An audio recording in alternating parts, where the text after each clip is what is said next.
हरिः ओम् आपादमौलिपर्यन्तं गुरूणामाकृतिं स्मरेत् तेन विघ्नाः प्रणश्यन्ति सिद्धन्ति च मनोरथाः। श्रीगुरुभ्यो नमः। परमगुरुभ्यो नमः। श्रीमदानन्दतीर्थभगवत्पादाचार्यगुरुभ्यो नमः। मन्मनोभीष्टवरदं सर्वाभीष्टफलप्रदं पुरन्दरगुरुं वन्दे दासश्रेष्ठं दयानिधिं विद्याविनयसम्पन्नं शान्तादिगुणबृंहितान् सशास्त्रप्रवचनासक्तान् निलमिलार्यन् गुरून् भजे। पृथ्वीमण्डलमध्यस्थाः पूर्णबोधमतानगाः वैष्णवाः विष्णुहृदयाः तान् नमस्ते गुरुर्मम। हरिः ओम्। ಶ್ರೀಶಾ ಪಾಹಿ. ಅನಂತಕೋಟಿ ಬ್ರಹ್ಮಾಂಡ ನಾಯಕ ಎಂಬುದು ಶ್ರೀ ಪುರಂದರದಾಸರು ರಚಿಸಿದ ಭವ್ಯ ಗ್ರಂಥ. 180 ಗದ್ಯಗಳು ಶಾಸ್ತ್ರ ಪ್ರಮೇಯ ಪುಂಜಗಳಾಗಿದೆ. 82ನೇ ಗದ್ಯದಿಂದ 92ನೇ ಗದ್ಯದವರೆಗೆ ವರದರನ್ನು ಚಿಂತಿಸುತ್ತಿದ್ದೆವು. ಅಕ್ರೂರ ವರದ, ಅಂಬರೀಷ ವರದ, ನಾರದ ವರದ, ಪ್ರಹ್ಲಾದ ವರದ, ಗಜೇಂದ್ರ ವರದ, ಮುಚುಕುಂದ ವರದ, ಧ್ರುವ ವರದ, ವಿಭೀಷಣ ವರದ, ಪುಂಡರೀಕ ವರದ, ಪರಾಶರ ವರದ. 10 ಜನ ವರದರನ್ನು ಪುರಂದರದಾಸರು ಚಿಂತಿಸುವುದರ ಮೂಲಕ ಜೀವರಲ್ಲಿ ಅನಂತ ಭಿನ್ನ ಭಿನ್ನ ಗಣಗಳಿದೆ, ಜೀವರಲ್ಲಿ ತಾರತಮ್ಯವಿದೆ, ಜೀವರಲ್ಲಿ ಭೇದವಿದೆ ಎಂಬುದನ್ನು ತಿಳಿಸ್ಕೊಡ್ತಾ ಇದ್ದಾರೆ. ಭೇದವನ್ನು ಎಲ್ಲಿ ನಾವು ನೋಡುತ್ತೇವೆಯೋ ಅಲ್ಲಿ ನಿಯಮೇನ ತಾರತಮ್ಯ ಎಂಬುದು ಇದ್ದೇ ಇರುತ್ತದೆ. ಭಗವಂತನಲ್ಲಿ ಭೇದ ಇಲ್ಲ, ಆದ್ದರಿಂದ ಅವನಲ್ಲಿ ತಾರತಮ್ಯವಿಲ್ಲ ಎಂಬುದನ್ನು ಮೊಟ್ಟ ಮೊದಲಿಗೆ ತಿಳಿದುಕೊಂಡೋಣ. ಈ ತಾರತಮ್ಯವನ್ನು ಪುರಾಣ ಪುರುಷೋತ್ತಮ ಎಂದ ವಾಕ್ಯದಿಂದ, ಎಲ್ಲ ಪುರಾಣದ ವಾಕ್ಯದಿಂದ ಪುರುಷೋತ್ತಮ ತಿಳಿದಂತೆ ತಾರತಮ್ಯವನ್ನು ಪುರಾಣದಿಂದ ಉಕ್ತವಾಗಿದೆಯೇನು ಅಂದರೆ, ಸಹಜವಾಗಿ ಆ ಪ್ರಶ್ನೆಗೆ ಉತ್ತರ ವೇದವ್ಯಾಸದೇವರು ಕೊಟ್ಟಿರುತ್ತಾರೆ.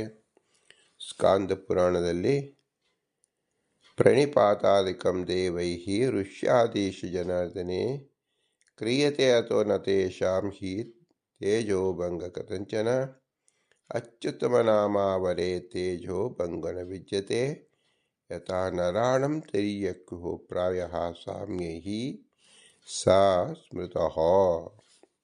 ಸ್ಕಾಂದ ಪುರಾಣದ ಈ ವಾಕ್ಯವನ್ನು ಭಾಗವತ ತಾತ್ಪರ್ಯದಲ್ಲಿ 4ನೇ ಸ್ಕಂದ 18ನೇ ಅಧ್ಯಾಯದ 17ನೇ ಶ್ಲೋಕದಲ್ಲಿ ಶ್ರೀಮದಾಂತೀರ್ಥರು ಉದಯಿಸಿದ್ದಾರೆ. ಇದರ ಅರ್ಥವೇನು? ಚತುರ್ಮುಖ ಬ್ರಹ್ಮನು ವಿಷ್ಣುವನ್ನು ಆಶ್ರಯಿಸಿದಿರುವನು, ಚತುರ್ಮುಖನ ತೊಡೆಯ ಮೇಲೆ ರುದ್ರನು ನೆಲೆಸಿರುವನು, ರುದ್ರನ ಬೇರೆ ಬೇರೆ ಅಂಗಗಳಲ್ಲಿ ಸಕಲ ದೇವತೆಗಳು ಇರುವರು.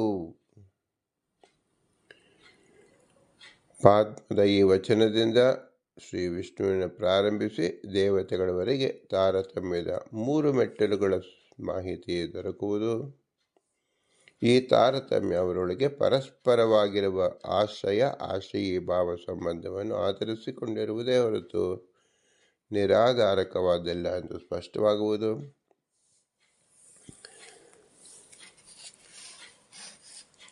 ಬ್ರಹ್ಮ ಪುರಾಣದಲ್ಲಿ ನಾಶಕ್ಯಂ ದೇವತಾನಂ ತು ಯದನ್ಯೈಃ ಶಕಿತಂ ಕ್ವಚಿತ್ ಶಕ್ತಾಪಿ ನ ಕುರ್ವಂತಿ ಯದ ಅಸ್ಯ ವಿಹಿತಂ ಬುಧಾಃ. ಪ್ರಾಕೃತ ಜಗತ್ತು ಇಲ್ಲದಿರುವಾಗ ಶ್ರೀ ವಿಷ್ಣುವಿಗೂ ಇತರ ಮುಕ್ತರಿಗೂ ಉಚ್ಚ ನೀಚತ್ವಾದಿ ಅರ್ಥ ತಾರತಮ್ಯ ಹಿಂದೆ ಸಂಸಾರ ವ್ಯವಸ್ಥೆಯಲ್ಲಿ ಹೇಗಿತ್ತೋ ಹಾಗೆಯೇ ಇರುವುದು ಹೊರತು ಎಂದು ತಾರತಮ್ಯ ಹೋಗುವುದಿಲ್ಲ ಅಂತ ಹೇಳಿ ಗಾರುಡ ಪುರಾಣದಲ್ಲಿ ಹೇಳಿದ್ದಾರೆ. ಗುಣ ವ್ಯತಿರೇಕೋ ಭಾವೇಪಿ ನೀಚೋಚ್ಛಾದಿ ಪೂರ್ವವತ್ ವಿಷ್ಣು ಶೈವ ವಿಮುಕ್ತಾನಂ ನ ಕದಾಚನ ಗಚ್ಚತಿ. ಪಾದ್ಮ ಪುರಾಣದಲ್ಲಿ ಉದಹರಿಸಿರುವುದು ಗೀತಾ 11ನೇ ಅಧ್ಯಾಯದಲ್ಲಿ 15ನೇ ಶ್ಲೋಕ ಶ್ರೀ ಭಗವಂತನು ಉದ್ಧರಿಸಿದ್ದಾನೆ. ವಿಷ್ಣು ಸಮಾಶ್ರಿತೋ ಬ್ರಹ್ಮ ಬ್ರಹ್ಮಣೋ ಅಂಕಗತ ಹರಃ ಹರಸ್ಯಾಂಗವಿಶೇಷೇಷು ದೇವಾ ಸರ್ವೇಪಿ ಸಂಸ್ಥಿತಾಃ. ಈ ವಾಕ್ಯಗಳಿಂದ ನಾವು ಏನು ತಿಳಿದುಕೊಳ್ತಾ ಇದ್ದೀವಿ? ಎಲ್ಲರೂ ದೇವರ ಆಶ್ರಯವನ್ನು ಪಡೆದಿದ್ದೇವೆ. ದೇವತೆಗಳು ಸಹ ಉತ್ತಮ ದೇವತೆಗಳ ಆಶ್ರಯವನ್ನು ಪಡೆದಿದ್ದಾರೆ. ಚತುರ್ಮುಖನ ದಶೆಯಿಂದ ಇತರ ದೇವತೆಗಳಿಗೆ ಅವರವರ ಪದವಿಗೆ ಅನುಗುಣವಾಗಿ ಸರ್ವಗುಣ ವಿಷಯದಲ್ಲೂ ನೀಚತ್ವ, ಉಳಿದವರಲ್ಲೂ ಅವರವರ ಪದವಿಗೆ ಕ್ರಮವಾಗಿ ಸಕಲ ಗುಣಗಳ ವಿಷಯದಲ್ಲೂ ನೀಚತ್ವ ಇದೆ ಎಂಬುದನ್ನು ಸ್ಕಾಂದ ಪುರಾಣದ ವಚನ ಯಥಾಪೂರ್ವಂ ಹರೇಹೇ ಸರ್ವಗುಣೈಃ ನೀಚಾತ್ಮತಾ ತಥಾ ಬ್ರಹ್ಮಣಶ್ಚ ತಥಾನ್ಯೇಷಾಂ ಚ ಯಥಾಪದಂ. ಇದನ್ನು ಸಹ ಮಹಾಭಾರತ ತಾತ್ಪರ್ಯದಲ್ಲಿ 3ನೇ ಅಧ್ಯಾಯದ 33ನೇ ಅಧ್ಯಾಯದ 14ನೇ ಶ್ಲೋಕದಲ್ಲಿ ಉದ್ಧರಿಸಿದ್ದಾರೆ ಶ್ರೀಮದಾನಂದ ತೀರ್ಥರು. ಇದನ್ನು ಹೇಗೆ ತಿಳಿಯೋದು ಎಂಬತಕ್ಕಂಥ ಪ್ರಾಸಂಗಿಕವಾಗಿ ಸ್ಕಾಂದ ಪುರಾಣದಲ್ಲಿ ವಿಶೇಷವಾಗಿ ತಿಳಿಸಿದ್ದಾರೆ. ಅದನ್ನು ಭಗವದ್ಗೀತೆಯಲ್ಲಿ 2ನೇ ಅಧ್ಯಾಯದ 24ನೇ ಶ್ಲೋಕದಲ್ಲಿ ಭಗವಂತನು ತಿಳಿಸಿಕೊಟ್ಟಿದ್ದಾನೆ. ಯದಂತರಂ ವ್ಯಾಘ್ರಃ ಹರೀಂದ್ರಯೋಃ ವನೆ ಯದಂತರಂ ಮೇರುಗಿರೀಂದ್ರವಿಂಜಯೋಃ ಯದಂತರಂ ಸೂರ್ಯಸುರೇಡ್ಯಬಿಂಬಯೋಃ ತದಂತರಂ ರುದ್ರಮಹೇಂದ್ರಯೋರಪಿ ಯದಂತರಂ ಸಿಂಹಗಜೇಂದ್ರಯೋ ವನೆ ಯದಂತರಂ ಸೂರ್ಯಶಶಾಂಕಯೋ ದಿವಿ ಯದಂತರಂ ಜಾಹ್ನವೀ ಸೂರ್ಯಕನ್ಯಯೋಃ ತದಂತರಂ ಬ್ರಹ್ಮಗಿರೀಶಯೋರಪಿ ಯದಂತರಂ ಪ್ರಳಯಚ ವಾರಿವಿಪ್ಲಶೋಃ ಯದಂತರಂ ಸ್ತಂಭಹಿರಣ್ಯಗರ್ಭಯೋಃ ಸ್ಫುಲಿಂಗಸಂವರ್ತಕಯೋ ಯದಂತರಂ ತದಂತರಂ ವಿಷ್ಣುಹಿರಣ್ಯಗರ್ಭಯೋಃ ಅನಂತಾತ್ಮನ ಮಹಾವಿಷ್ಣೋ ತದಂತರಂ ಅನಂತಕಂ ಮಹಾತ್ಮಸೂಚನಾರ್ಥಾಯ ಹಿ ಉದಾಹರಣಮೇರಿತಂ ಎಂಬುದು ಸ್ಕಾಂದವಚನ. ಗೀತಾ ಭಾಷ್ಯದಲ್ಲಿ ಶ್ರೀಮದಾನಂದ ತೀರ್ಥರು ಉಲ್ಲೇಖಿಸಿದ್ದಾರೆ. ಹುಲಿ ಸಿಂಹಗಳೊಳಗೆ ಎಷ್ಟೊಂದು ಅಂತರ್ಯವಿದೆಯೋ, ಮೇರು ವಿಂಜ ಪರ್ವತಗಳಿಗೆ ಎಷ್ಟೊಂದು ಅಂತರ್ಯವಿದೆಯೋ, ಸೂರ್ಯ ಗುರುಬಿಂಬಗಳೊಳಗೆ ಎಷ್ಟೊಂದು ಅಂತರವಿದೆಯೋ ಅಷ್ಟು ಅಂತರ್ಯ ರುದ್ರ ಇಂದ್ರದೊಳಗೆ ಇದೆ. ಸಿಂಹ ಆನೆಯೊಳಗೆ ಎಷ್ಟು ಅಂತರ್ಯವಿದೆಯೋ, ಸೂರ್ಯ ಚಂದ್ರನೊಳಗೆ ಎಷ್ಟು ಅಂತರ್ಯವಿದೆಯೋ, ಗಂಗಾ ಯಮನೆಯೊಳಗೆ ಎಷ್ಟು ಅಂತರ್ಯವಿದೆಯೋ ಅಷ್ಟು ಅಂತರ್ಯ ಬ್ರಹ್ಮರುದ್ರದೊಳಗೆ ಇದೆ. ಪ್ರಳಯೋದಕ ನೀರ ಹನಿಯೊಳಗೆ ಎಷ್ಟು ಅಂತರ್ಯವಿದೆಯೋ, ಸಣ್ಣದು ಹುಲ್ಲುಕಡ್ಡಿ ಅಂದರೆ ಗ್ರಾಸ, ಒಂದು ಹುಲ್ಲು, ಚತುರ್ಮುಖ ಬ್ರಹ್ಮರೊಳಗೆ ಎಷ್ಟು ಅಂತರ್ಯವಿದೆಯೋ, ಪ್ರಳಯಾಗ್ನಿ ಬೆಂಕಿ ಕಿಡಿಯೊಳಗೆ ಎಷ್ಟು ಅಂತರ್ಯ ಇದೆಯೋ, ಚತುರ್ಮುಖ ಮತ್ತು ವಿಷ್ಣು ಇವರೊಳಗೆ ಅಷ್ಟು ಅಂತರ್ಯವಿದೆ. ಶ್ರೀ ವಿಷ್ಣು ದೇಶ ಕಾಲ ಗುಣಗಳ ವಿಷಯದಲ್ಲಿ ಮಿತಿಗೆ ಒಳಪಡದವನಾದ್ದರಿಂದ ಬ್ರಹ್ಮಾದಿಗಳಿಗೂ ಅವನಿಗೂ ಇರುವ ಅಂತರ್ಯ ಮಿತಿ ಮೀರಿದ್ದು ಅವನ ಮಹಾತ್ಮವನ್ನು ಸೂಚಿಸುವುದಕ್ಕಾಗಿ ಅಷ್ಟೇ ಹುಲ್ಲು ಕಡ್ಡಿ ಚತುರ್ಮುಖನೊಳಗಿನ ಅಂತರ್ಯವೇ ಹೊರತು ಅದು ಸಾಕಲ್ಯನ ಉದಾಹರಣೆ ಎಂಬುದಂತ ಅಲ್ಲ ಎಂದು ತಿಳಿಯಬೇಕು.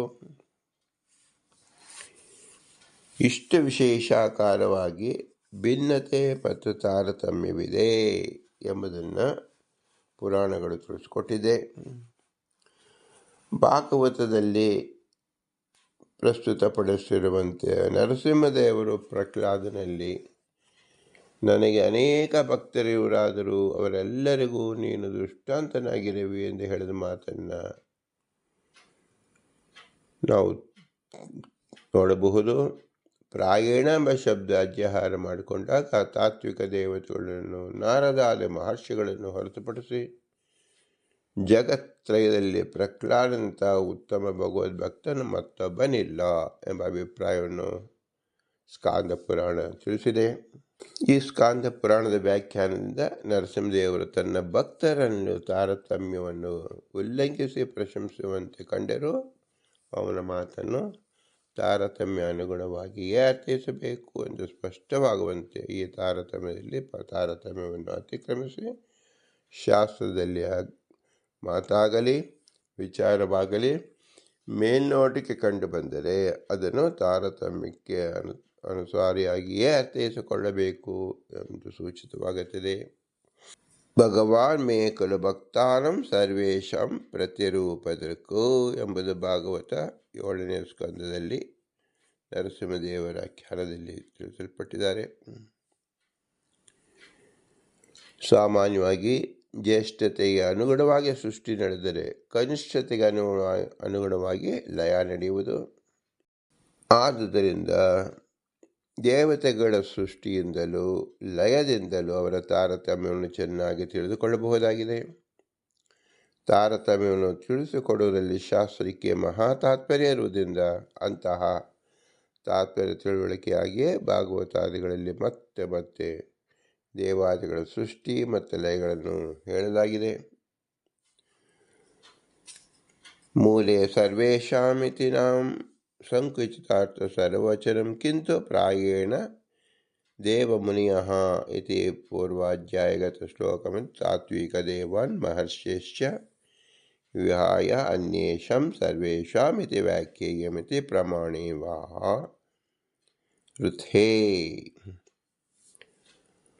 ಋತೆ ತು ತಾತ್ವಿಕಾನ್ ದೇವಾನ್ ನಾರದಾದಿಂ ತಥೈವ ಚ ಪ್ರಹ್ಲಾದಾದುತ್ತಮಕ್ಕೋರು ವಿಷ್ಣು ಭಕ್ತೋ ಜಗತ್ರಿ ಎಂಬುದು ಸ್ಕಾಂದ ಪುರಾಣದಲ್ಲಿ ತಿಳಿಸಿದ್ದಾರೆ. ಹೀಗೆ ಅನೇಕ ಪುರಾಣಗಳಲ್ಲಿ ತಾರತಮ್ಯ ಉಲ್ಲೇಖವಿದೆ.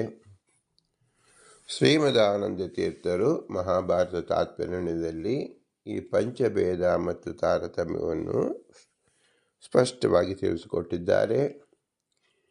ಜೀವೇಶಯೋಭಿಧ ಚೈವ ಜೀವಭೇದ ಪರಸ್ಪರಂ ಜಡೇಶಯೋ ಜಡಾನಾಂ ಚ ಜಡ ಜೀವವಿಧ ತಥಾ ಪಂಚಭೇದ ಇಮೇ ನಿತ್ಯ ಸರ್ವಾವಸ್ಥುಷು ಸರ್ವಶಃ ಮುಕ್ತಾನಾಂ ಚ ನ ಹೀಯಂತೆ ತಾರತಮ್ಯಂ ಚ ಸರ್ವದಾ. ಜೀವ ಈಶಯೋ ಭೇದ ಅಂದರೆ ಜೀವ ಮತ್ತು ಪರಮಾತ್ಮನಿಗೆ ಭೇದ. ಪರಸ್ಪರಂ ಚೈವ ಅಂದರೆ ಜೀವಭೇದ, ಹಾಗೆಯೇ ಜೀವರ ಪರಸ್ಪರವಾದ ಭೇದ. ಜಡೇಶಯೋ ಅಂದರೆ ಜಡಾನಾಂಚ ಜಡ ಮತ್ತು ಪರಮಾತ್ಮನ ಭೇದ ಮತ್ತು ಜಡ ಪದಾರ್ಥಗಳ ಪರಸ್ಪರ ಭೇದ. ತಥಾ ಜಡ ಜೀವ ಭೇದ ಅಂತೆಯೇ ಜಡ ಮತ್ತು ಜೀವರ ಭೇದ. ಇಮೇ ಸರ್ವಶಃ ಪಂಚಭೇದ, ಈ ಎಲ್ಲ ಪಂಚಭೇದಗಳು ಸರ್ವಾವಸ್ಥಾಸು ನಿತ್ಯ, ಎಲ್ಲ ಅವಸ್ಥೆಗಳಲ್ಲೂ ನಿತ್ಯವಾಗಿದೆ. ಮುಕ್ತಾನಾಂ ತಾರತಮ್ಯಂ ಚ, ಮುಕ್ತರ ತಾರತಮ್ಯವು ಸರ್ವದಾ ನ ಹೀಯತೆ, ಎಂದು ಇಲ್ಲವಾಗುವುದಿಲ್ಲ. ಇದು ತಾತ್ಪರ್ಯ ಏನು? ಜೀವ ಪರಮಾತ್ಮ ಭೇದ, ಪರಸ್ಪರ ಜೀವಭೇದ, ಜಡೇಶ್ವರ ಭೇದ, ಪರಸ್ಪರ ಜಡಭೇದ, ಜಡ ಪರಮಾತ್ಮ ಭೇದ ಎಂಬ ಪಂಚಭೇದಗಳು ಸಂಸಾರ ಅವಸ್ಥೆಯಲ್ಲೂ ಇದೆ, ಮೋಕ್ಷಾವಸ್ಥೆಯಲ್ಲೂ ಇದೆ. ಎಲ್ಲ ವಸ್ತುಗಳಲ್ಲೂ ಒಂದೇ ಥರನಾಗಿರತಕ್ಕಂಥದ್ದು ತಾರತಮ್ಯ. ಯಾವ ಭೇದಕ್ಕೂ ಎಂದು ನಾಶವಿಲ್ಲ. ಮೋಕ್ಷಾವಸ್ಥೆಯಲ್ಲಿ ಭೇದದಂತೆ ತಾರತಮ್ಯವೂ ಕೂಡ ನಿತ್ಯವಾದದ್ದು. ಯಾಕೆ ಮೋಕ್ಷಾವಸ್ಥೆಯಲ್ಲಿ ಅಂತ ಹೇಳಿದರೆ, ಸಂಸಾರಾವಸ್ಥೆಯಲ್ಲಿ ತಾರತಮ್ಯ ಜ್ಞಾನ ನಮಗೆ ಸ್ಪಷ್ಟವಾಗಿ ತಿಳಿಯುವುದಿಲ್ಲ.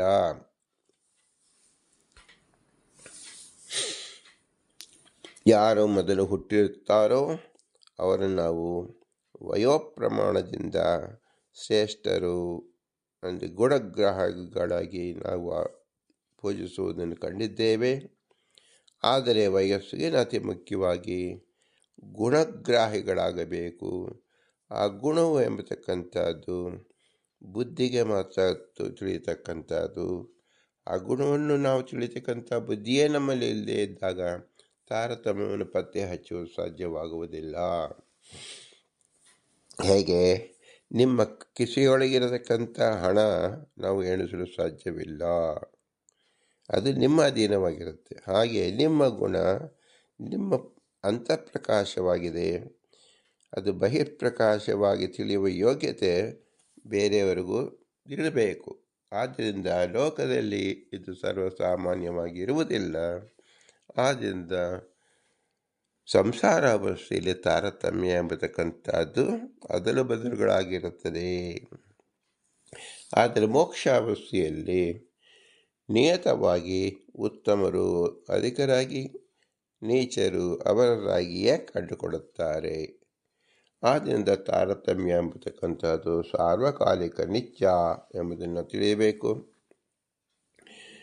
ಈ ತಾರತಮ್ಯವನ್ನು ಹೇಗೆ ತಿಳಿಯಬೇಕು ಎಂಬುದನ್ನು ಶ್ರೀಮದಾನಂದ ತೀರ್ಥರು 3 ಶ್ಲೋಕದಿಂದ ತಿಳಿಸಿದ್ದಾರೆ. ಕ್ಷಿತಿಪ ಮಾನುಷಗಂಧರ್ವಾ ದೇವಾಶ್ಚ ಪಿತರಶ್ಚರ ಅಜಾನಜ ಕರ್ಮಜಶ್ಚ ದೇವಾ ಇಂದ್ರ ಪುರಂದರಃ ರುದ್ರಃ ಸರಸ್ವತಿ ವಾಯುರ್ಮುಕ್ತ ಶತಗುಣೋತ್ತರಃ ಏಕೋ ಬ್ರಹ್ಮ ಚ ವಾಯುಶ್ಚ ವೀಂದ್ರ ರುದ್ರ ಸಮಸ್ತತಃ ಏಕೋ ರುದ್ರ ತತಶೇಷ ನ ಕಶ್ಚಿದ್ವಾಯುನಾ ಸಮಃ ಮುಕ್ತೇಷು ಸ್ತ್ರೀ ತಥಾ ವಾಯೋಃ ಸಹಸ್ರಗುಣಿತಾ ಗುಣೈಃ ತತೋ ಅನಂತಗುಣೋ ವಿಷ್ಣುಃ ನ ಕಶ್ಚಿತ್ ತತ್ಸಮೋ ಸದಾ ಇತ್ಯಾದಿ ವೇದವಾಕ್ಯಂ ವಿಷ್ಣೋರುತ್ಕರ್ಷಮೇವ ವಕ್ತುಶ್ಚೈವ ಇತಿ. ಕ್ಷಿತಿಪ ಅಂದರೆ ಮನುಷ್ಯೋತ್ತಮರು ಮತ್ತು ಚಕ್ರವರ್ತಿಗಳು, ಮನುಷ್ಯಗಂಧರ್ವಾ ಮನುಷ್ಯಗಂಧರ್ವರು, ದೇವಾಶ್ಚ ಮತ್ತು ದೇವಗಂಧರ್ವರು, ಪಿತರಃ ಪಿತೃಗಣಗಳು, ಚಿರಾಹ ಪಿತೃಗಣಗಳಲ್ಲಿ ಉತ್ತಮರಾದ ಪಿತೃಗಳು, ಅಜಾನಜಾಹ ದೇವಾಹ ಜನ್ಮದಿಂದಲೇ ದೇವತೆಗಳಾಗಿರುವರು, ಕರ್ಮಜಾಶ್ಚ ದೇವಾಹ ಕರ್ಮದಿಂದ ದೇವತ್ವವನ್ನು ಪಡೆದಿರುವವರು, ದೇವಾಹ ಉತ್ಪತ್ತಿ ಅಥವಾ ಕರ್ಮ ಪ್ರಯುಕ್ತವಲ್ಲದೆ ಸ್ವಭಾವತಃ ದೇವತೆಗಳಾಗಿರುವರು, ಇಂದ್ರ ದೇವಗುರುವಾದ ಬೃಹಸ್ಪತಿಯು, ಪುರಂದರ ಸ್ವರ್ಗಾಧಿಪತಿಯಾದ ಇಂದ್ರನು, ರುದ್ರ ಸರಸ್ವತಿ ವಾಯು, ರುದ್ರ ಸರಸ್ವತಿ ಮತ್ತು ವಾಯುದೇವರು, ಮುಕ್ತಾ ಶತಗುಣೋತ್ತರ ಇದೇ ರೀತಿ ಮುಕ್ತಜೀವರು ಶತಗುಣ ಉತ್ತರ ಕ್ರಮದಿಂದ ತಾರತಮ್ಯವನ್ನು ಪಡೆದಿರುವರು. ಬ್ರಹ್ಮ ವಾಯುಶ್ಚ ಏಕಃ ಚತುರ್ಮುಖ ಬ್ರಹ್ಮ ಮತ್ತು ವಾಯು ಸಮಾನರಾಗಿದ್ದಾರೆ. ತಥಾ ವೀಂದ್ರ ರುದ್ರ ಸಮಃ ಹಾಗೆ ಗರುಡನು ರುದ್ರನಿಗೆ ಸಮನು. ತಥಾ ರುದ್ರ ಶೇಷ ಏಕಃ ಹಾಗೆಯೇ ರುದ್ರ ಮತ್ತು ಶೇಷದೇವರು ಸಮಾನರು. ಮುಕ್ತೇಶು ನ ಕಶ್ಚಿತ್ ವಾಯುನಾ ಸಮಃ ಮುಕ್ತ ಜೀವರಲ್ಲಿ ವಾಯುವಿಗೆ ಸಮರಾದ ಬೇರೆ ಜೀವರು ಯಾರೂ ಇಲ್ಲ. ತಥಾ ಶ್ರೀಃ ವಾಯೋಃ ಗುಣೈಃ ಸಹಸ್ರಗುಣಿತಃ ಹಾಗೆಯೇ ಲಕ್ಷ್ಮೀದೇವಿ ವಾಯುವಿನ ಒಂದೊಂದು ಗುಣದಿಂದಲೂ ಸಹಸ್ರಗುಣಿತವಾದ ಆಧಿಕ್ಯವನ್ನು ಪಡೆದ ಗುಣಗಳನ್ನು ಪಡೆದಿದ್ದಾಳೆ. ವಿಷ್ಣು ತತಃ ಅನಂತ ಗುಣ ಆ ಲಕ್ಷ್ಮಿಗಿಂತ ವಿಷ್ಣು ಅನಂತ ಗುಣಾಧಿಕನಾಗಿದ್ದಾನೆ. ಸದಾ ನ ಕಶ್ಚಿತ್ತತ್ಸಮಃ ಎಂದು ಅವನ ಸಮಾನರು ಇಲ್ಲವೇ ಇಲ್ಲ. ಇತ್ಯಾದಿ ವೇದವಾಕ್ಯಂ ಇದೇ ಮೊದಲಾದ ವೇದವಾಕ್ಯವು ವಿಷ್ಣೋ ಉತ್ಕರ್ಷಮೇವ ವಿಷ್ಣುವಿನ ಶ್ರೇಷ್ಠತೆಯನ್ನೇ ಉಚ್ಚೈಹಿ ವಕ್ತಿ ದೃಢವಾಗಿ ಹೇಳುತ್ತಿದೆ. ಇದರ ತಾತ್ಪರ್ಯ ಮಾನಸೋತ್ತಮನಿಂದ ಆರಂಭಿಸಿ ಶ್ರೀಹರಿಯವರೆಗೆ ತಾರತಮ್ಯ ಹೀಗಿದೆ. ಮಾನುಷೋತ್ತಮರು, ಚಕ್ರವರ್ತಿಗಳು, ಮನುಷ್ಯಗಂಧರ್ವರು, ದೇವಗಂಧರ್ವರು, ಪಿತೃಗಳು, ಚಿರಪಿತೃಗಳು, ಅಜಾನಜ ದೇವತೆಗಳು, ಕರ್ಮಜ ದೇವತೆಗಳು, ಶತಸ್ಥ ದೇವತೆಗಳು, ಬೃಹಸ್ಪತಿ, ಇಂದ್ರ, ರುದ್ರ, ಸರಸ್ವತಿ, ವಾಯು, ಶ್ರೀ ಮಹಾಲಕ್ಷ್ಮಿ ಮತ್ತು ಶ್ರೀಹರಿ. ಸಂಸಾರಿ ಜೀವರಲ್ಲಿ ವಾಯು ಪರ್ಯಂತವಾಗಿ ಇಲ್ಲಿ ಹೇಳಿರುವ ತಾರತಮ್ಯ ಮೋಕ್ಷದಲ್ಲೂ ಇದ್ದು ಅವರು ಉತ್ತರೋತ್ತರ ಶತಗುಣಾಧಿಕರಾಗಿರುತ್ತಾರೆ. ವಾಯು ಮತ್ತು ಚತುರ್ಮುಖರು ಸಮಾನರಾದ್ದರಿಂದ ಈ ತಾರತಮ್ಯ ಕ್ರಮದಲ್ಲಿ ಪ್ರತ್ಯೇಕವಾಗಿ ಚತುರ್ಮುಖನನ್ನು ಸೇರಿಸುವುದಿಲ್ಲ. ಹಾಗೆಯೇ ರುದ್ರ ಗರುಡರು ಸಮಾನವಾದ್ದರಿಂದ ಗರುಡನನ್ನು ಪ್ರತ್ಯೇಕವಾಗಿ ಸೇರಿಸಲ್ಲ. ರುದ್ರದೇವರೇ ಶೇಷ ಪದವಿಗೆ ಬರುವ ಕಾರಣ ರುದ್ರ ಶೇಷರು ಒಬ್ಬರೇ ಆಗಿರುವರು. ಆದ್ದರಿಂದ ಶೇಷನನ್ನು ಇಲ್ಲಿ ಪ್ರತ್ಯೇಕವಾಗಿ ಹೇಳಿಲ್ಲ. ಇಂದ್ರ ಪದವಿಗೆ ಬರುವ ಯೋಗ್ಯತೆ ಇಲ್ಲದ ಕಾಮ ಮೊದಲಾದ ದೇವತೆಗಳು ಇಂದ್ರನಿಗೆ ಸಮಾನರಾದವರು ಆಗಿದ್ದಾರೆ. ಆದ್ದರಿಂದ ವಾಯು ಪದವಿಗೆ ಬರುವ ಯೋಗ್ಯತೆ ಇಲ್ಲದ ಆದರೆ ವಾಯುದೇವರಿಗೆ ಸಮಾನ ರೂಪಾದಂಥ ಯಾವ ಜೀವರು ಇಲ್ಲ. ವಾಯುದೇವರ ಒಂದೊಂದು ಗುಣವು ಸಹಸ್ರ ಗುಣಿತವಾಗಿ ಮಹಾಲಕ್ಷ್ಮೀ ದೇವಿಯಲ್ಲಿರುವುದು.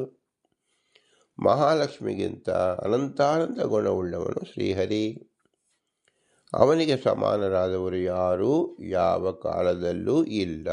ಹೀಗೆ ವೇದವಾಕ್ಯ ವಿಷ್ಣು ಸರ್ವೋತ್ತಮತ್ವವನ್ನು ದೃಢವಾಗಿ ಘೋಷಿಸುತ್ತಿದೆ. ಕ್ಷಿತಿಪ ಅಂದರೆ ಶಬ್ದದಿಂದ ಇಲ್ಲಿ ಚಕ್ರವರ್ತಿಗಳನ್ನು ಮಾತ್ರವಲ್ಲದೆ ಮುಕ್ತಿಯೋಗ್ಯರಾದ ಇತರ ಮಾನುಷೋತ್ತಮರನ್ನು ಸಂಗ್ರಹಿಸಬೇಕು. ಚಕ್ರವರ್ತಿಗಳಿಗೂ ಇತರ ಮಾನುಷೋತ್ತಮರಿಗೂ ತಾರತಮ್ಯ ಇರುವುದಾದರೂ ಅದು ಅತ್ಯಲ್ಪವಾದ್ದರಿಂದ ಕ್ಷಿತಿಪ ಎಂಬ ಶಬ್ದದಿಂದ ತಿಳಿಸಿದ್ದಾರೆ. ಮನುಷ್ಯ ಗಂಧರ್ವರು ಅಂದರೆ ಇವರು ದೇವತೆಗಳ ದೂತರು. ಆದರೆ ದೇವತೆಗಳು ಇವರಿಗೆ ಸಾಕ್ಷಾತ್ತಾಗಿ ಆದೇಶ ಕೊಡುವುದಿಲ್ಲ. ಇನ್ನೊಬ್ಬರ ಮುಖಾಂತರ ಇವರು ದೇವತೆಗಳ ಆದೇಶವನ್ನು ತಿಳಿದು ದೇವತಾಕಾರವನ್ನು ನಿರ್ವಹಿಸುವರು. ಇವರಿಗೆ ಮನುಷ್ಯ ಗಂಧರ್ವರು ಎಂದು ಹೆಸರು. ದೇವಗಂಧರ್ವರು ಇವರು ದೇವತೆಗಳ ದೂತರೆ. ಇವರು ದೇವತೆಗಳಿಂದ ಸಾಕ್ಷಾತ್ ಆದೇಶವನ್ನು ಸ್ವೀಕರಿಸುವರು. ಈ ದೇವಗಂಧರ್ವರು ಅಂತ ನಾವು ತಿಳಿದಾಗ ನಾರದರನ್ನು ನಾವು ಈ ಪಟ್ಟಿಯಲ್ಲಿ ಸೇರಿಸಿಕೊಳ್ಳಬೇಕು. ನಾರದರು ಅನಂತಕೋಟಿ ಬ್ರಹ್ಮಾಂಡ ನಾಯಕ ಎಂಬ ಗದ್ಯವನ್ನು ಯಾಕೆ ರಚನೆ ಮಾಡಿದರು ಅಂದರೆ ಅದು ದೇವತೆಗಳ ದೂತರಾಗಿ ದೇವತೆಗಳಿಂದ ಸಾಕ್ಷಾತ್ ಆದೇಶವನ್ನು ಪಡೆದಿರುತ್ತಾರೆ ಎಂದು ನಾವು ತಿಳಿಯಬೇಕು. ಪಿತರಶ್ಚಿರಾಹ ಗಂಧರ್ವರಲ್ಲಿ ದೈವಿಜ್ಯವಿರುವಂತೆ ಪಿತೃಗಳಲ್ಲೂ ದೈವಿಜ್ಯವಿದೆ. ಸಾಮಾನ್ಯ ಪಿತೃದೇವತೆಗಳನ್ನು ಪಿತರಹ ಎಂದಷ್ಟೇ ಕರೆಯುವರು. ಆದರೆ ಸಾಮಾನ್ಯ ಪಿತೃಗಳಿಗಿಂತ ಮುಂಚೆಯೇ ಸೃಷ್ಟಿಗೆ ಬಂದಿರುವ ಉತ್ತಮರಾದ ಪಿತೃದೇವತೆಗಳನ್ನು ಚಿರಪಿತೃಗಳೆಂದು ಕರೆಯುವರು.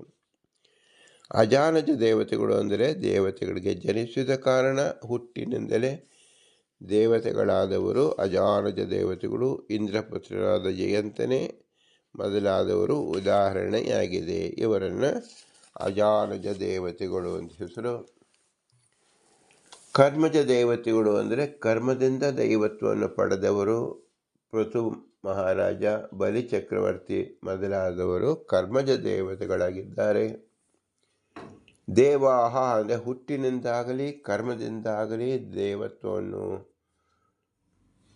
ಪಡೆಯದಿದ್ದರೂ ಸ್ವಭಾವದಿಂದಲೇ ದೇವತೆಗಳಾಗಿರುವವರು. ತಾರತಮ್ಯಗಳ ಗಣನೆಯಲ್ಲಿ ನಿರ್ದಿಷ್ಟವಾಗಿ ಹೇಳಲಾದ ದೇವತೆಗಳಿಂದ ಭಿನ್ನರಾದ ಶತಸ್ಥ ದೇವತೆಗಳು. ಏಕೋ ಬ್ರಹ್ಮಾಚ ವಾಯುಶ್ಚ ಅಂದರೆ ವಾಯುದೇವರೇ ಮುಂದೆ ಬ್ರಹ್ಮ ಪದವಿಗೆ ಬರುವುದರಿಂದ ಬ್ರಹ್ಮವಾಯುಗಳನ್ನು ಅಭಿನ್ನ ಎಂದು ಇಲ್ಲಿ ವ್ಯವಹರಿಸಲಾಗಿದೆ. ಏಕಕಾಲದಲ್ಲಿ ವಾಯು ಮತ್ತು ಚತುರ್ಮುಖನು ಸ್ವರೂಪತಃ ಭಿನ್ನರಾದರೂ ಯೋಗ್ಯತೆಯಲ್ಲಿ ಸಮಾನವೆಂದಷ್ಟೇ ಇಲ್ಲಿ ವಿವಕ್ಷಿತವಾಗಿದೆ. ಏಕೋ ರುದ್ರ ತಥಾ ಶೇಷಃ ಎಂಬಲ್ಲೂ ಇದೇ ಅಭಿಪ್ರಾಯವನ್ನು ತಿಳಿಯಬೇಕು.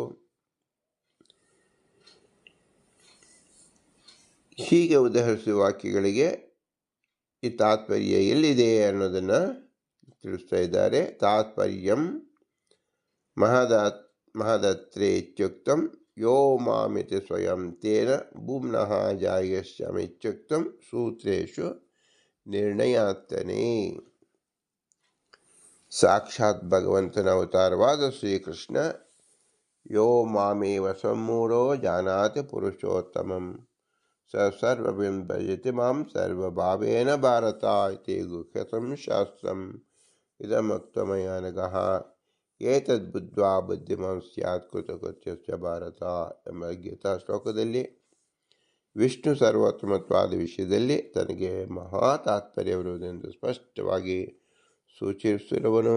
ಅದರಂತೆ ವೇದವ್ಯಾಸರೂಪಿಯಾದ ಭಗವಂತನು ಬ್ರಹ್ಮಸೂತ್ರಗಳಲ್ಲಿ ಭಗವಂತನ ಪೂರ್ಣತ್ವ ಎಂಬ ಗುಣ ಶ್ರೇಷ್ಠವಾದುದು ಎಂದು ನಿರ್ಣಯಿಸಿದ್ದಾರೆ.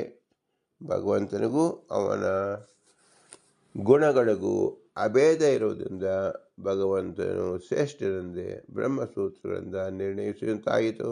ಹೀಗೆ ಭಗವಂತನಿಗೆ ತನ್ನ ಪುರುಷೋತ್ತಮತ್ವ ವಿಷಯದಲ್ಲಿ ತಾತ್ಪರ್ಯವಿರುವಂತೆ ಅದೇ ವಿಷಯವನ್ನು ಪ್ರತಿಪಾದಿಸುವ ವೇದವಚನಗಳಿಗೂ ತಾವು ಹೇಳುವ ವಿಷಯದಲ್ಲಿ ತಾತ್ಪರ್ಯವಿರುವುದೆಂದು ಸಿದ್ಧವಾಗುತ್ತದೆ. ಯೋ ಮಾಮೇವ ಎಂಬ ಗೀತಾ ಶ್ಲೋಕದಲ್ಲಿ ಶ್ರೀಕೃಷ್ಣ ತಾನು ಪುರುಷೋತ್ತಮ ಎಂದು ತಿಳಿಸುತ್ತಿದ್ದಾರೆ. ತಾನೇ ಸರ್ವಜ್ಞ ಸ ಸರ್ವವಿತ್ತು ಎಂಬ ಪದಗಳಿಂದ ಪ್ರಶಂಸಿಸಿದ್ದಾನೆ.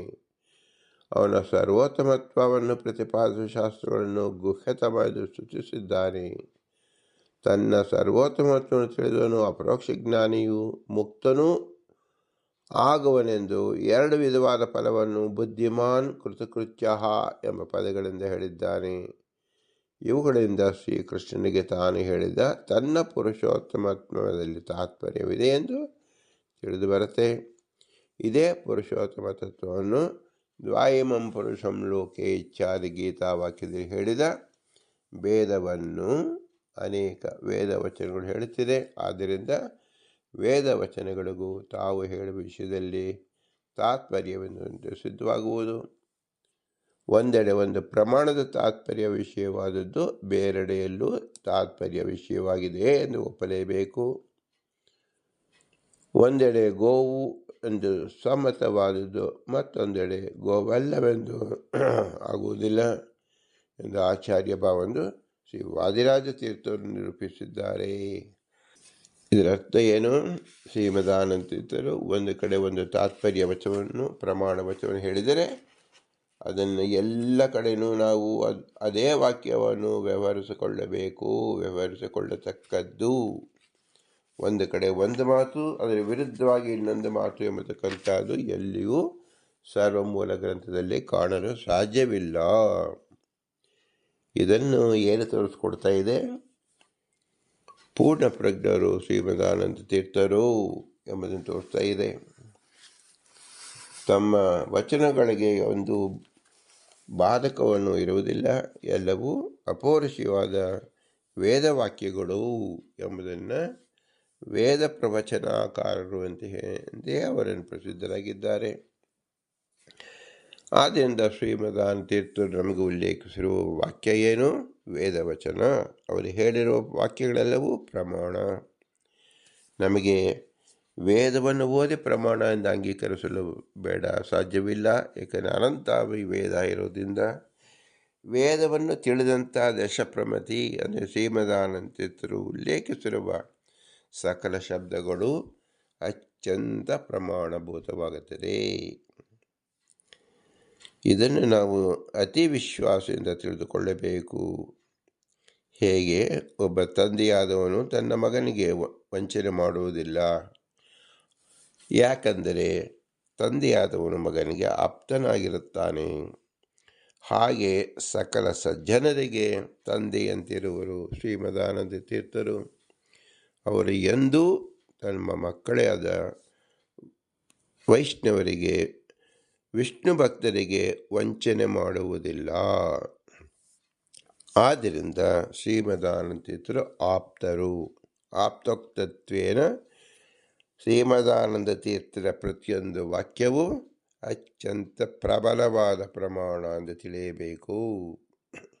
ಮಕ್ಕಳಿಗೆ ತಂದೆ ತಾಯಿಯ ವಾಕ್ಯಕ್ಕಿಂತ ವೇದವಾಕ್ಯವನ್ನು ಅವರು ಗಮನಿಸುವುದಿಲ್ಲ. ಅವರ ತಂದೆ ತಾಯಿಗಳ ಮಾತೇ ಅತಿ ಪ್ರಮುಖವಾಗುತ್ತದೆ. ಏಕೆಂದರೆ ಅಲ್ಲಿ ಆಪ್ತೋಕ್ತವನ್ನು ಅವರು ಕಂಡುಕೊಂಡಿರುತ್ತಾರೆ.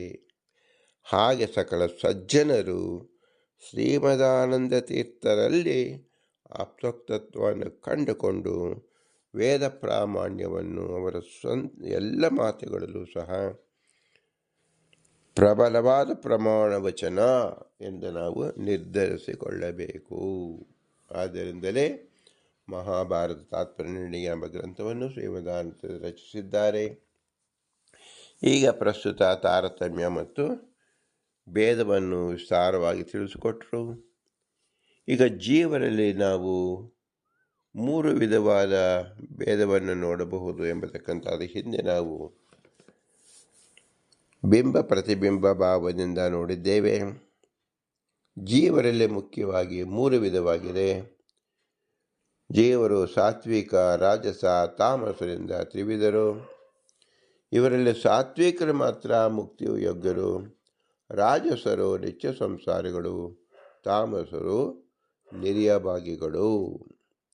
ಮುಕ್ತಿಯೋಗ್ಯರ ಅಧಿಕಾರ ಸೂತ್ರ ಭಾಷೆಯಲ್ಲಿ ಹೇಳಿದ ಪ್ರಕಾರ ಜಾತಿಕೃತವೆಂತಲೂ ಗುಣಕೃತವೆಂತಲೂ 2 ವಿಧವಾಗಿದೆ.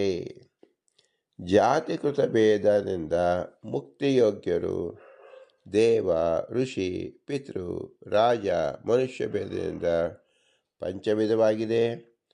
ಗುಣಕೃತದಿಂದ ಉತ್ತಮರು, ಮಧ್ಯಮರು, ಅಧಮರು ಎಂಬ 3 ವಿಧವಾಗಿದೆ. ದೇವವರ್ಗದಲ್ಲಿ ತಾತ್ವಿಕ ದೇವತೆಗಳು ಅಂದರೆ ಆದಿ ದೃಷ್ಟಿಯಲ್ಲಿ ದೇವತ್ವವನ್ನು ಹೊಂದಿ ವೇದೋಕ್ತ ನಾಮರೂಪಗಳುಳ್ಳವರು. ಕರ್ಮಜ ದೇವತೆಗಳು ಕರ್ಮ ಮಾಡಿ ದೇವತ್ವವನ್ನು ಹೊಂದಿದವರು. ಅಜಾನಜ ದೇವತೆಗಳು ಅಂದರೆ ಅಪ್ರಸಿದ್ಧ ದೇವತೆಗಳು ಹಾಗೂ ದೇವಕುಲೋತ್ಪನ್ನರಾದವರು ಮತ್ತು ಎಲ್ಲರಿಗೂ ಸಮಾನರಾದವರು. ದೇವಮೃತ್ಯರಾದ ದೇವಗಂಧರ್ವರು, ಯಕ್ಷರು, ಗುಹ್ಯಕರು, ಸಿದ್ಧರು ಇತ್ಯಾದಿಗಳ ಸಮಾವೇಶವಾಗುತ್ತದೆ. ಋಷಿವರ್ಗದಲ್ಲಿ ಕೆಲವು ದೇವತೆಗಳ ಸಮಾನರಾದ ನಾರದ, ಭೃಗು, ವಿಶ್ವಾಮಿತ್ರ, ಮರೀಚ್ಯಾದಿ ವ್ಯಾಪ್ತಿದರ್ಶಿ ಋಷಿಗಳು ಹಾಗೂ ಅಂತರ್ದರ್ಶಿ ಋಷಿಗಳಾದ ಶತಾನುಶತಕೋಟಿ ಸಂಖ್ಯಾ ಋಷಿಗಳು. ಇವರು 19ನೇ ಮತ್ತು 28ನೇ ಕಕ್ಷದಲ್ಲಿ ಹೇಳಿರುತ್ತಾರೆ, ಅಲ್ಲಿ ಬರುತ್ತಾರೆ. ಪಿತೃವರ್ಗದಲ್ಲಿ 18ನೇ ಕಕ್ಷೆಯಲ್ಲಿ ಹೇಳಿದ 3 ಜನರು, 19ನೇ ಕಕ್ಷೆಯಲ್ಲಿ ಹೇಳಿದ 7 ಜನರು ಹಾಗೂ 27ನೇ ಕಕ್ಷೆಯಲ್ಲಿ ಹೇಳಿದ 100 ಜನರು ಮತ್ತು 29ನೇ ಕಕ್ಷೆಯಲ್ಲಿ ಇರತಕ್ಕಂಥ ಚಿರಪಿತೃಗಳು ಸೇರುತ್ತಾರೆ. ರಾಜವರ್ಗದಲ್ಲಿ ಮಾಂಧಾತ, ಪೃಥು, ಜನಕ, ಭರತ ರಾಜರು ಸೇರುತ್ತಾರೆ. ಮನುಷ್ಯ ವರ್ಗದಲ್ಲಿ ಮನುಷ್ಯ ಗಂಧರ್ವರು, ಮನುಷ್ಯೋತ್ತಮರು, ಮುಕ್ತಿಯೋಗ್ಯ ಪಶುಗಳು, ಪಕ್ಷಿಗಳು, ಕೀಟಾದಿಗಳು, ತೃಣಜೀವರಾದ ವೃಕ್ಷ, ಲತಾದಿ ಜೀವರು ಸಮಾವೇಶಗೊಳ್ಳುತ್ತಾರೆ. ಇವರೆಲ್ಲರನ್ನೂ ಸಹ ಮನುಷ್ಯ ವರ್ಗದಲ್ಲಿ ನಾವು ಕಾಣಬಹುದು. ಜಾತಿಕೃತ ವರ್ಗಗಳು ಅಂದರೆ ಸಾಮಾನ್ಯತಃ ತಾರತಮ್ಯ ದ್ಯೋತಕಗಳು. ಏಕೆಂದರೆ ಕೆಲವು ಋಷಿಗಳು, ಪಿತೃಗಳು ಮತ್ತು ರಾಜರು ದೇವತೆಗಳಿಗೆ ಸಮಾನರಾದ ಯೋಗ್ಯತೆಯನ್ನು ಉಳ್ಳವರಾಗಿದ್ದಾರೆ. ಜಾತಿಗಳು ಅನಾದಿ ಕಾಲದಿಂದಲೂ ಇದ್ದುದರಿಂದ ಹೇಳುವುದರಲ್ಲಿ ಬಂದಿದೆ. ಗುಣಕೃತ ವಿಭಾಗ ಮಾತ್ರ ತಾರತಮ್ಯ ದ್ಯೋತಕವಾದದ್ದು.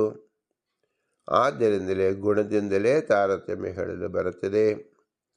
ಭಕ್ತಿ, ಜ್ಞಾನ, ವೈರಾಗ್ಯ ಅಂದರೆ ತಮ್ಮ ಸ್ವಾತಂತ್ರ್ಯದ ಅಭಿಮಾನ ಬಿಟ್ಟು ಪರಮಾತ್ಮನ ಪ್ರೇರಣೆಯಿಂದ ಆತನ ಪ್ರೀತ್ಯರ್ಥ ವಿದ್ಯುಕ್ತ ಕರ್ಮ ಮಾಡೋಣ.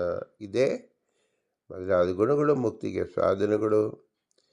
ಈ 3 ಗುಣಗಳು ಮುಕ್ತಿಯೋಗ್ಯ ಜೀವರಲ್ಲಿ ಮಾತ್ರ ಇರುತ್ತದೆ, ಸಾಧನೆಯಿಂದ ಅಭಿವ್ಯಕ್ತವಾಗುತ್ತದೆ.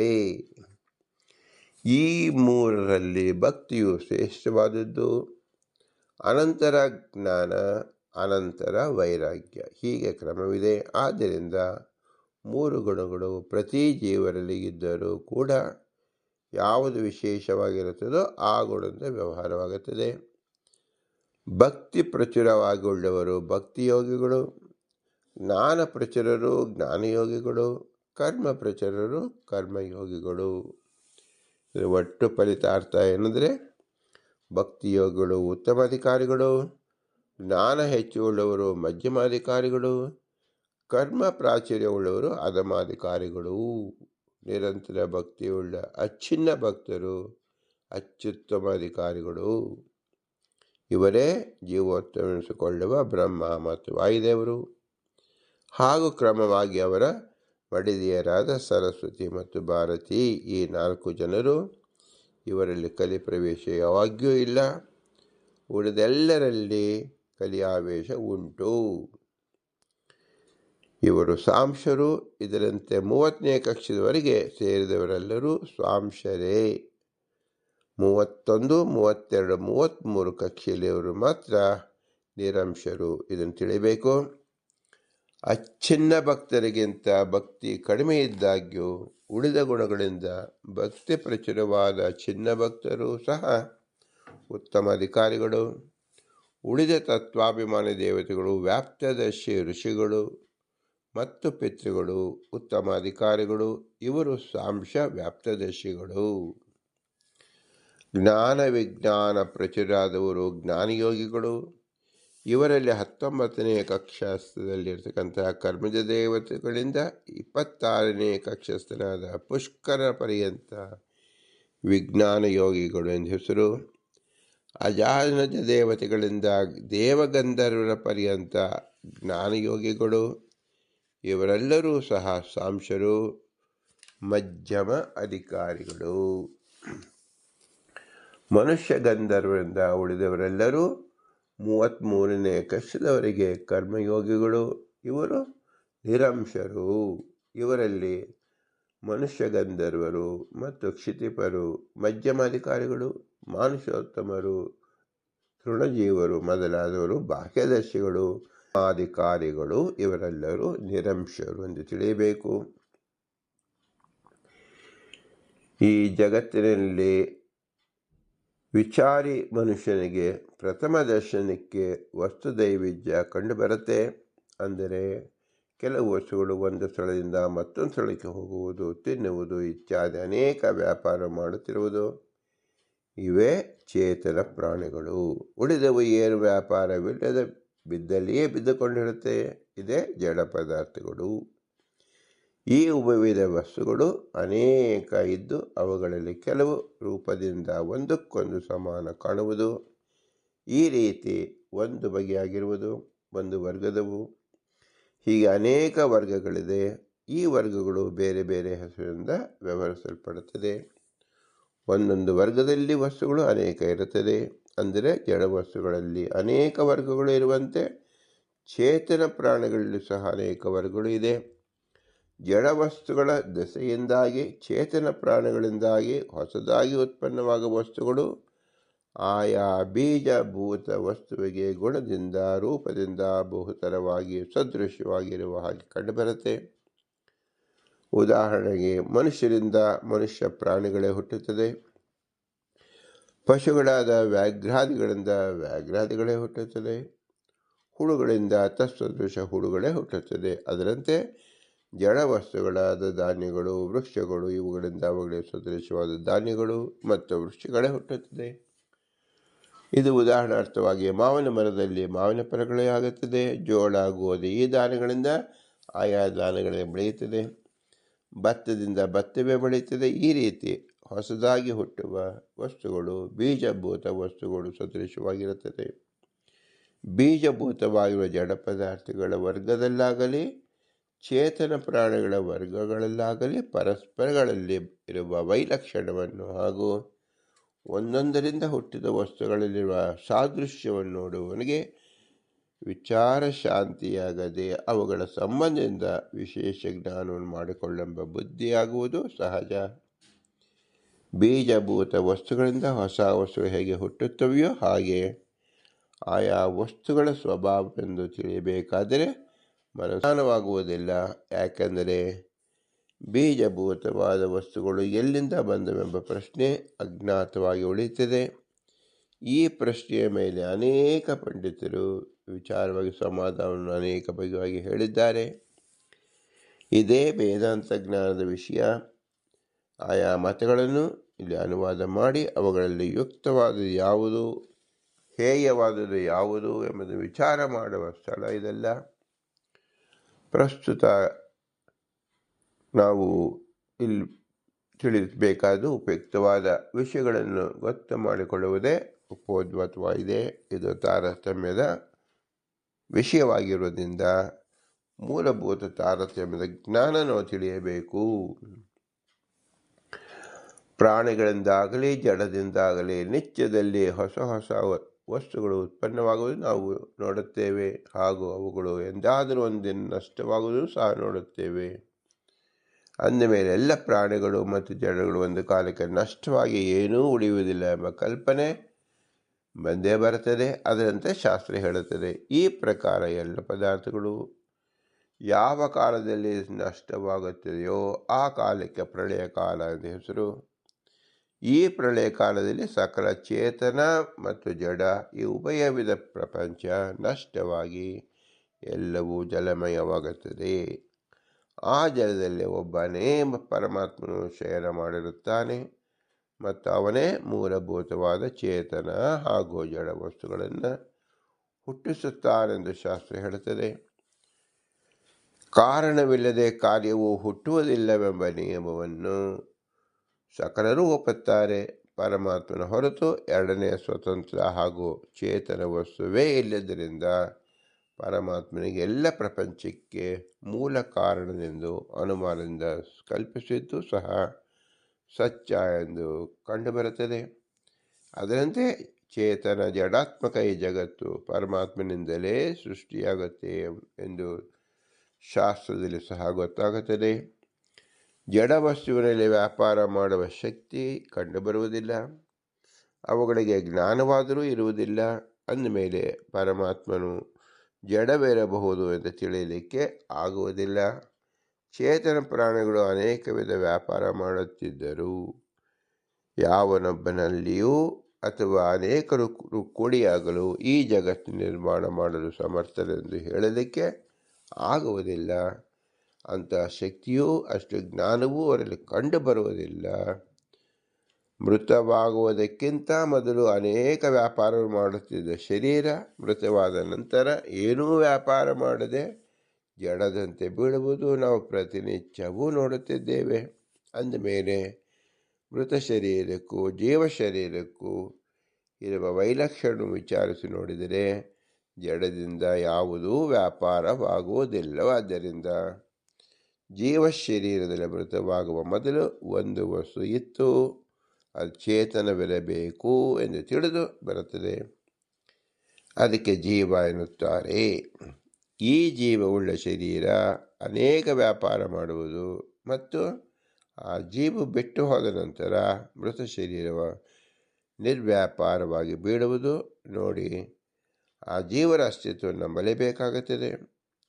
ಗಡಿಯಾರವು ಜಡವಿದ್ದರೂ ಕೀಲಿ ಕೊಟ್ಟರೆ ಕೆಲವು ಕಾಲ ನಡೆಯುತ್ತಿರುವುದು, ಕೀಲಿ ತೀರಿದ ನಂತರ ನಿಂತು ಹೋಗುವುದು. ಅದರಂತೆ ಶರೀರದ ಕೆಲವು ದಿವಸ ವ್ಯಾಪಾರ ಮಾಡಿ ನಿರ್ವ್ಯಾಪಾರವಾಗಿ ಬೀಳಬಹುದು.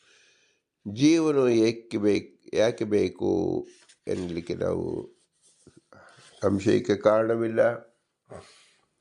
ನಿಂತು ಹೋದ ಗಡಿಯಾರಕ್ಕೆ ಪುನಃ ಕೀಲಿ ಕೊಟ್ಟು ನಡೆಸೋಕ್ಕೆ ಹಚ್ಚುವುದು ಯಾರಿಂದಲೂ ಆಗುವುದಿಲ್ಲ.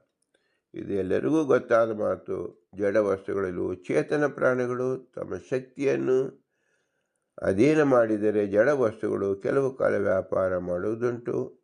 ಇದಾದರೂ ಎಲ್ಲ ಜನರಿಗೆ ವಿದಿತವಾದದ್ದೇ. ನಾವು ಕಲ್ಲು ಬೀಸಿದರೆ ಅದು ಸ್ಥಳಾಂತರ ಮಾಡುವುದುಂಟು. ಅದರಂತೆ ಜಡವಾದ ಗಡಿಯಾರವನ್ನು ನಡೆಯಲಿಕ್ಕೆ ಹಚ್ಚಬೇಕಾದರೆ ಅದನ್ನು ನಡೆಸಲು ಯಾವನಾದರೂ ಒಬ್ಬ ಚೇತನ ಪ್ರಾಣಿ ಬೇಕೇ ಬೇಕು. ಪ್ರಾಣಿ ಶರೀರಗಳು ಜಡವಾದ್ದರಿಂದ ಅವುಗಳಿಂದ ವ್ಯಾಪಾರ ಮಾಡಿಸಬೇಕಾದರೆ ಅವುಗಳಲ್ಲಿ ಸಹ ಚೇತನ ಪ್ರಾಣಿಯು ಇರಲೇಬೇಕು.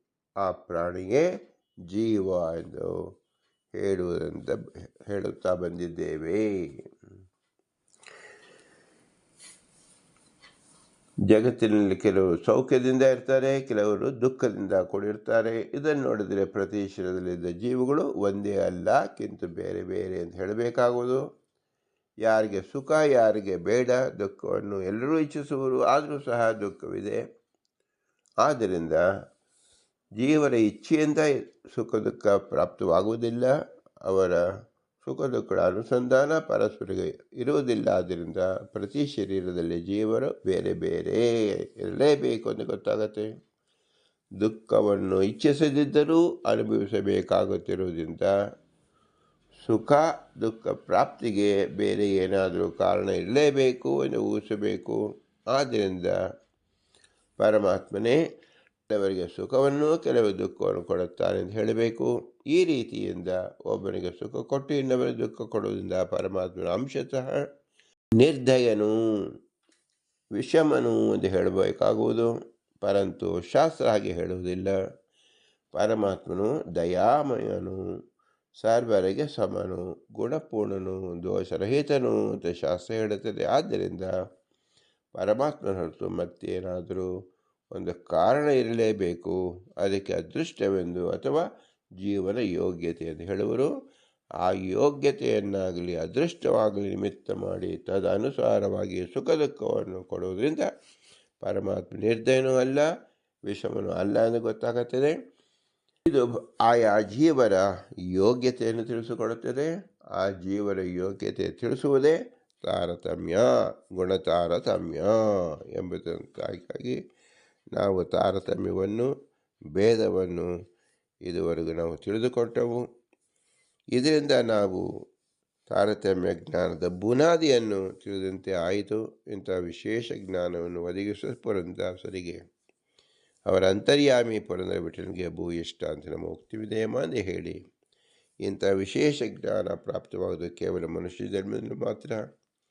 ಈ ಜನ್ಮಕ್ಕೆ ಸಾಧಕರಾದ ನಮ್ಮ ತಂದೆ ತಾಯಿ ಅನುಗ್ರಹವನ್ನು ಸ್ಮರಣೆ ಮಾಡಬೇಕು. ನಮ್ಮ ತಂದೆ ತಾಯಿ ಇರುವಿಕೆಗೆ ನೆರವಾದ ಗುರು ಹಿರಿಯರ ಅನುಗ್ರಹವನ್ನು ಸ್ಮರಣೆ ಮಾಡಬೇಕು. ಇವರಲ್ಲಿ ತತ್ವಾಭಿಮಾನಿ ನಿಂತು ಈ ಜ್ಞಾನವನ್ನು ಪ್ರಸಾರ ಮಾಡಿದ್ರಿಂದ ಆ ತತ್ವಾಭಿಮಾನಿಗಳ ವಿಶೇಷ ಅನುಗ್ರಹವನ್ನು ಸ್ಮರಣೆ ಮಾಡಬೇಕು. ಇವರಲ್ಲಿ ಭಾರತೀಯ ಪತಿ ವಾಯುದೇವರು ಇವರಲ್ಲಿ ನಿಂತು ಎಲ್ಲ ಕೆಲಸ ಮಾಡಿದ್ರಿಂದ ಶ್ರೀ ವಾಯುದೇವರ ವಿಶೇಷ ಸ್ಮರಣೆಯನ್ನು ಮಾಡಬೇಕು. ಇವರೆಲ್ಲರೂ ಅಸ್ವತಂತ್ರರು. ಸ್ವತಂತ್ರದ ಭಗವಂತ ಲಕ್ಷ್ಮೀನಾರಾಯಣ ಮಾತ್ರ, ಅವನೇ ನಮ್ಮ ಬಿಂಬರೂಪ.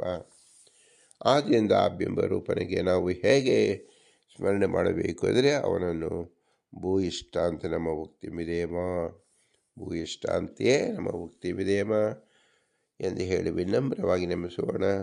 ಭಗವಂತ ನಿನಗೆ ನಮಸ್ಕಾರವು ಎಂಬುದೇ ಇದರ ಅರ್ಥವಾಗಿದೆ. ಭಾರತೀಯರ ಮುಖ್ಯ ಪ್ರಾಣ ಅಂತ ಶ್ರೀಕೃಷ್ಣ. ಹರಿ ಓಂ, ಹರಿ ಓಂ, ಹರಿ ಓಂ.